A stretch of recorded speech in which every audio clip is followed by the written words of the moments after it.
চুয়াডাঙ্গা জেলাতে আমরা জানি মাত্র 2টা আসন, এই 2টা আসনেই আপনারা মনোনয়নপত্র দাখিল করেছেন। তো সেক্ষেত্রে চুয়াডাঙ্গা 2 আসন এবং 1 আসনের ভোটের দিক দিয়ে বা ভোট বেশি আসবে বাংলাদেশ ইসলামী আন্দোলনের পক্ষে কোন আসনকে আপনি এগিয়ে রাখছেন? আমরা আসলে চুয়াডাঙ্গা নির্বাচন আসন 2টা, 1 এবং 2 আসনে আমাদের ভোটের অবস্থান আলহামদুলিল্লাহ ভালো।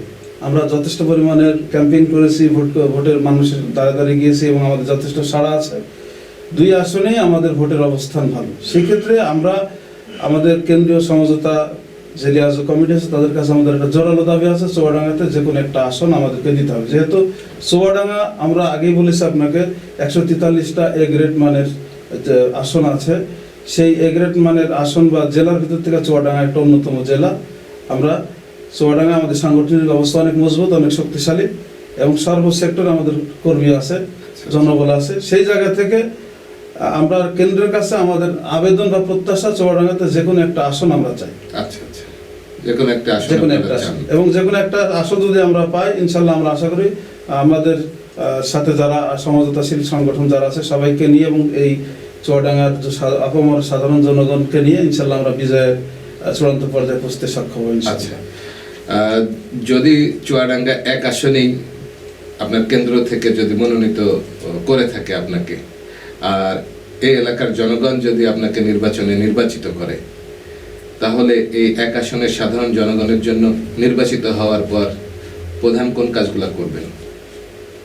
দেখেন, একজন মানুষ সুন্দর, সুস্থ এবং সুখী সমৃদ্ধভাবে যদি বসবাস করতে, তাহলে তার মৌলিক 5টা জিনিস লাগে। একটা সমাজের ভিতরে 5টা জিনিস যদি থাকে, সে সমাজ সুখী সমাজ, সমৃদ্ধশালী সমাজ। আপনার খাদ্য, বস্ত্র, বাসস্থান, চিকিৎসা এবং শিক্ষা। একটা মানুষের সুন্দরভাবে জীবনযাপনের জন্য 5টা অপরিহার্য উপাদান। একটা সমাজের সুন্দরভাবে চলার জন্য 5টা অপরিহার্য উপাদান। আমি যদি নির্বাচিত হই, আপনাকে খুব সহজ শর্টকাটে কথা বলি, আমি নির্বাচিত হলে এই 5টা বিষয়ে যাতে আমার নির্বাচনী আসনের মানুষ, সকল শ্রেণী পেশার মানুষ যেন এই 5টা বিষয়ের উপরে মানে তারা 5টা বিষয়ে তারা মালিক হতে পারে, অর্থাৎ তাদের ঘাটতি যে আছে এই ঘাটতি পূরণ করার চেষ্টা করব। চিকিৎসা, শিক্ষা, খাদ্য, বাসস্থান এবং যে বস্ত্র যে বিষয়গুলি আছে, এই সবগুলোর ঘাটতি আমি আমার জনগণকে নিয়ে পূরণ করার চেষ্টা করব। এটা হচ্ছে যে আপনার প্রথম কাজ।